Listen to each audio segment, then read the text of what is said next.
Welcome back to Inside the Trenches. Noah, Super Bowl 51, we are finally here. There's so much to talk about this week that we could have covered. The Senior Bowl just happened. We just had the Pro Bowl.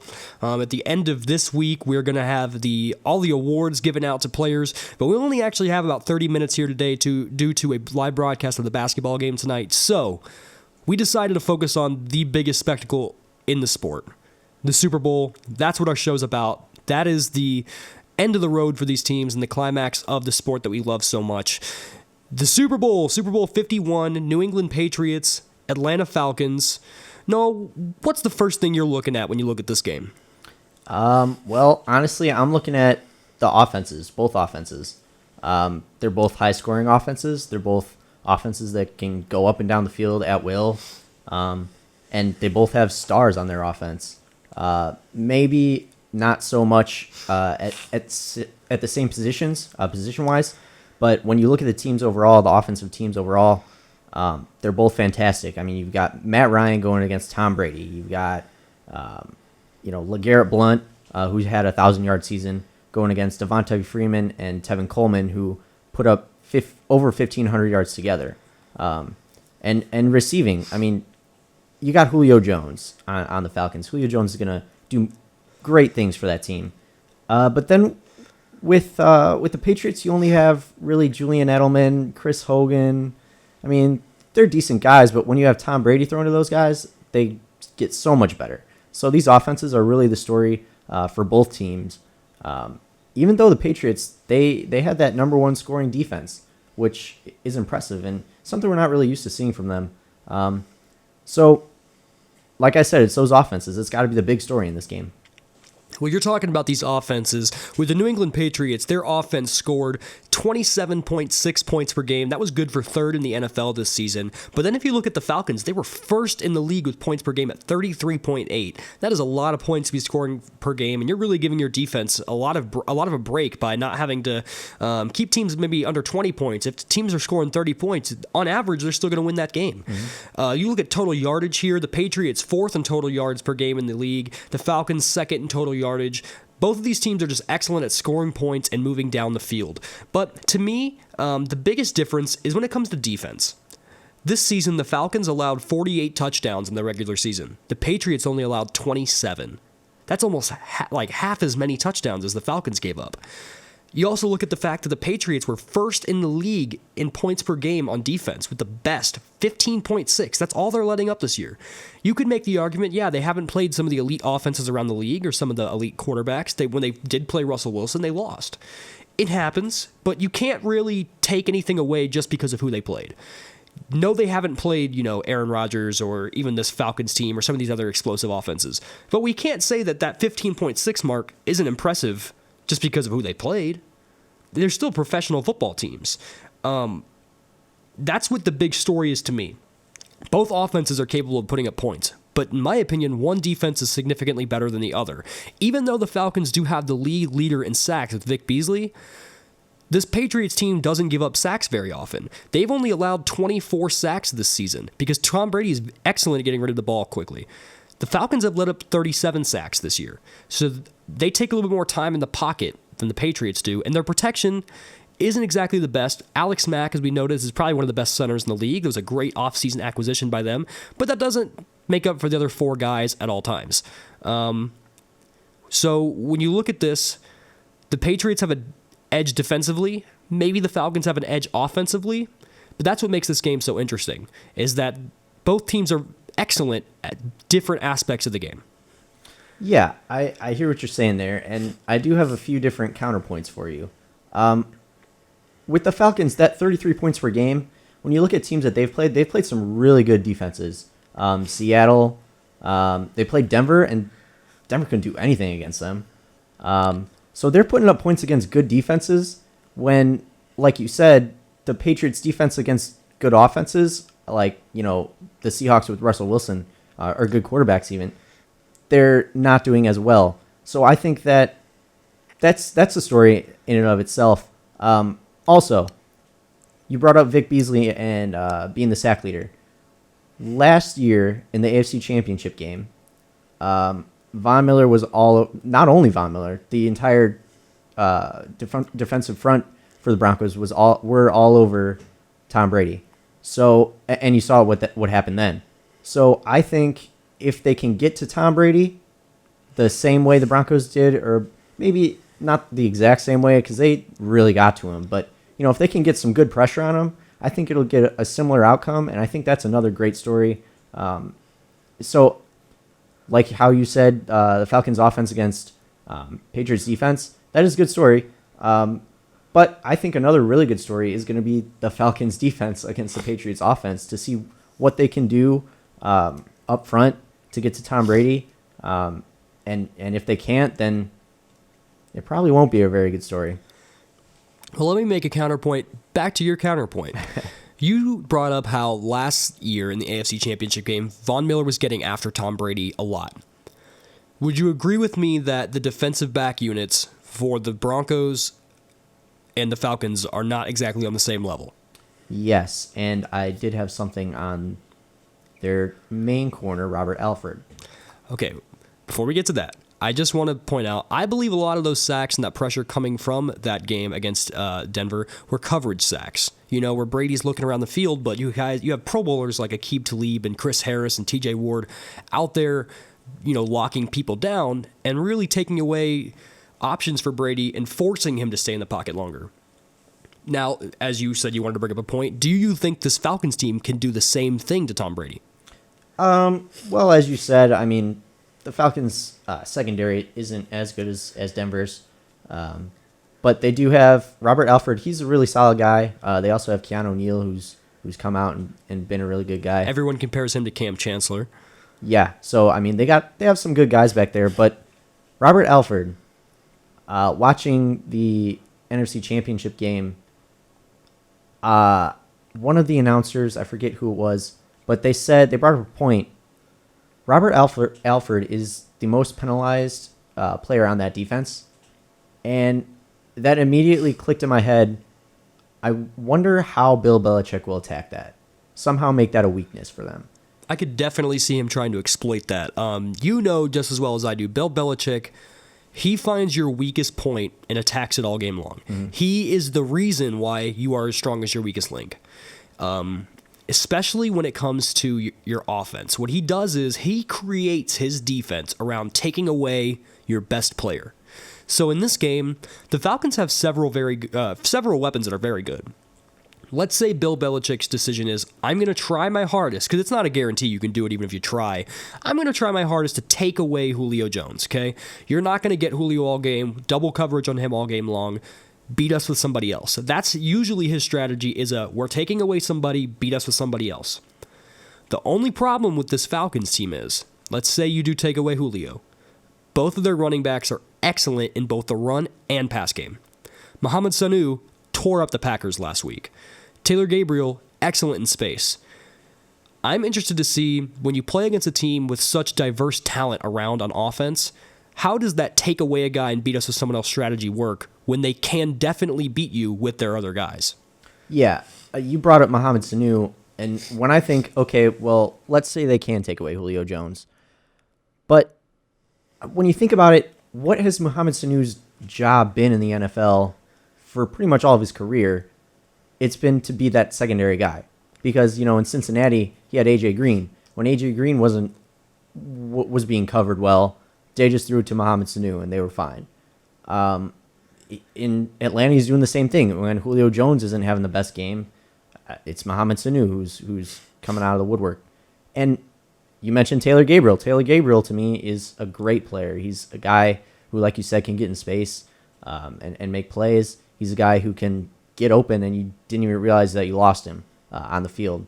And Devonta Freeman and Tevin Coleman, those guys coming out of the backfield, they can destroy a game for a defense. So exactly what you said, if you take away one guy, it's not going to make a huge difference. They're going to have to somehow be able to take away maybe two guys. Or maybe, I doubt they'll be able to do it, but maybe three guys. But it doesn't really matter. If you can't stop one of them consistently, though, that's gonna really kill them. If you're doing decently against two different guys, that would help a lot. But if you're trying to cover two different guys and you can't do it, that's going to kill you. So much this week has been made about the matchup, and everyone calls it the X factor, or what's going to decide the Super Bowl. The matchup between Super Bowl 49 hero Malcolm Butler and Julio Jones. I don't really think that's the matchup. To me, like I said, I think their game plan is going to be take away Julio Jones.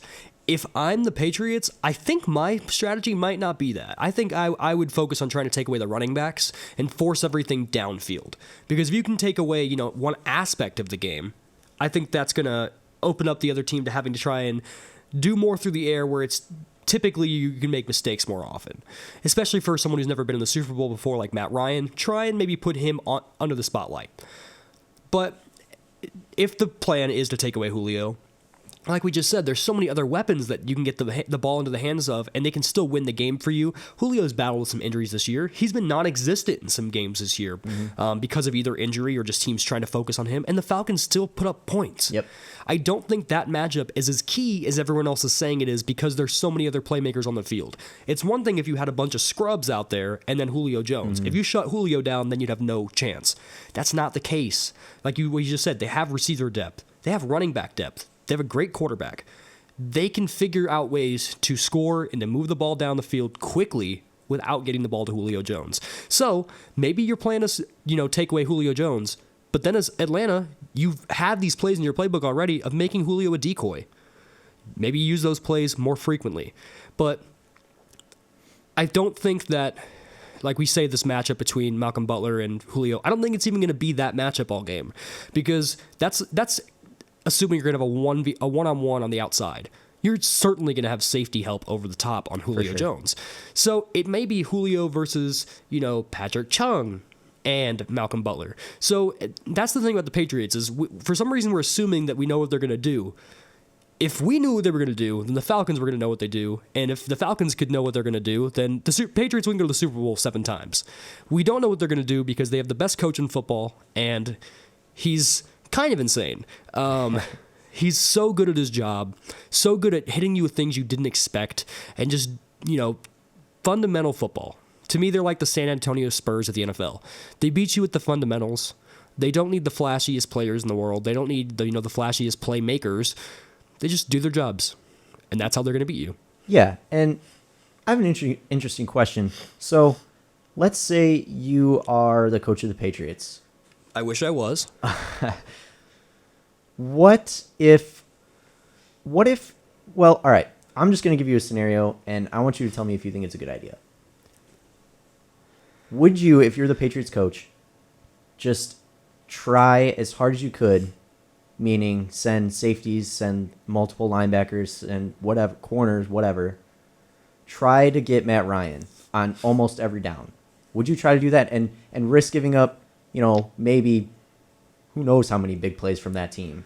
No, I wouldn't. And the reason why I wouldn't risk giving up any big plays is because Matt Ryan has the highest yards per attempt in the league this year. He is the master of creating big plays right now. So that's the last thing I want to do if I'm the Patriots, is allow a guy who all season long has been making big plays opportunities to make a big play. If anything, I try and funnel things underneath, I guess, or like I said, either try and take away the running backs, and if that's not your plan, then attempt to make everything about check downs and making the Falcons have to make plays in space by, screens or draws and running. Try and funnel everything underneath and just hope that your coaching is as good as everyone else thinks it is, and that your players can make tackles in open space, that you're forcing the other team to make plays on the ground rather through the air. I think that they have so many good playmakers that they're going to find space down the field. So try and take that space away, like I said, and make them work underneath. If you're the Patriots, I'd rather lose by a death from 1,000 cuts than I would from 60-yard touchdown to Julio Jones or Taylor Gabriel for 55 yards. That's not the way I want to lose this game. Make them waste time if you can. But then the only counterpoint to that is if they're, cutting away like that, that's taking time out of Tom Brady's hands on the field. So it's a hard strategy to have to come up with, but as I'm saying that, the Falcons have allowed teams to convert over 41% of third downs. So if we're looking at this from the other way, the Falcons have to get the Patriots off the field, because right now they're letting teams convert a lot of third downs, and if they can't get the Patriots off the field, then kind of what I was saying, but in opposite, how are they going to get on the field? This, to me, is about keeping the other team off of the field, keeping drives going for a while, converting your third downs, putting the ball on the ground. LeGarrette Blount led the league in rushing touchdowns this year. He can run the football. He was excellent at it. Just keep the ball out of the playmakers of the other team's hands. And then I think your team is going to have a very good chance to win. Yeah, I think that's honestly, there really isn't any game plan that you can go into this game and say, okay, we're going to stick to this game plan going against the offense. Because like you said, you can't just blitz everybody, and you can't just have everybody sit back. You kind of have to play in the middle and make them go underneath with everything, without giving up any big plays. So when you can't have a solid game plan that you're going to go in with, you kind of have to just work with it when you get on the field. It's going to be tough. Same thing, though. I think with the Patriots, I think it's going to be the same deal. Or with the Falcons' defense against the Patriots, it's going to be the same deal. You can't go in there with a solid game plan because you have no idea what the Patriots are going to do any given Sunday. So you can't go in there. You can't be like, okay, well, these are going to be our plays. These are going to be our first 10 plays, and run those. You kind of got to go in there and not necessarily wing it, but almost. I mean, you kind of have to go in with a colorful assortment of plays. As we are wrapping up our show here, there's just a couple last things we kind of want to touch on before we get to our final predictions for the Super Bowl.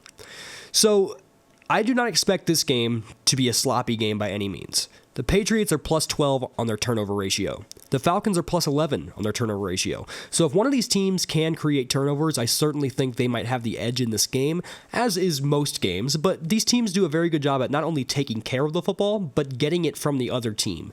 So that's another thing to look at. You have teams who are both excellent with their turnovers and keeping control of the ball. Who does the better job? We aren't going to be sure yet. I think if either of them is going to be more turnover prone, I think it would be Matt Ryan rather than Tom Brady, as Tom Brady's been to 6 other Super Bowls, which sounds ridiculous to say out loud. Okay. So I don't know. I think that's going to be a big key, but you don't want to say turnovers are going to be key because that's true with every game. That is true with every game, but I think it's exactly how this game's going to go. I think the first team to get up by 2 scores is most likely going to win the game. I do think it's going to be a very close game. I think it's going to come down to the wire. I think there will be more than 1 2-point conversions involved. And, I mean, I don't know. It's just going to be a great game. It's going to be a game that hopefully is one for the ages. Hopefully it's one of those where maybe in 10 years we'll be asking each other, oh, what was your favorite Super Bowl memory? And something from this game comes up. It's very possible. Yes, it is. So, what's your prediction? What's your Super Bowl prediction? Well, I don't know. It's a tough Super Bowl to predict. There's so many different aspects, and honestly, I almost swayed myself the other way after having this conversation that we've had for the last 30 minutes. But of the 6 Super Bowls that Tom Brady and Bill Belichick have played in, the biggest deficit was 4 points. 4 of the games were decided by 3 points, and the other 2 were decided by 4. They do not get blown out, nor do they blow out teams in the Super Bowl historically. So I have the Patriots winning the Super Bowl over the Atlanta Falcons by a score of 34-31, another 3-point win. All right, I have a higher scoring game, and very exciting. I'm gonna go with the Falcons winning it, 42-40. 42-40. That is an absurd score for a Super Bowl. It is, but I think that's how it's going to go. I would love that. I would too. Every once in a while, you got to see. It's nice to see a defensive matchup, but not this time around. I want to see these playmakers go out there and make those plays. It's a shame we can't get a guy like Gronk playing in this game. That would absolutely make this more enjoyable. Everybody loves Gronk, but the Patriots are just as explosive even without Gronk. So I am more than excited for this game. I had the Patriots winning. You have the Falcons winning. We've had plenty of disagreements on this show throughout the year, so it's only fitting that we end the season, the final game of the year, the biggest stage with a disagreement. I cannot wait until next week. One of us is going to have bragging rights over the other. But thank you guys so much for listening this whole year to our game previews and all about the season for the NFL. We really do enjoy you guys tuning in every week. Thank you guys so much for listening. We'll be back next week.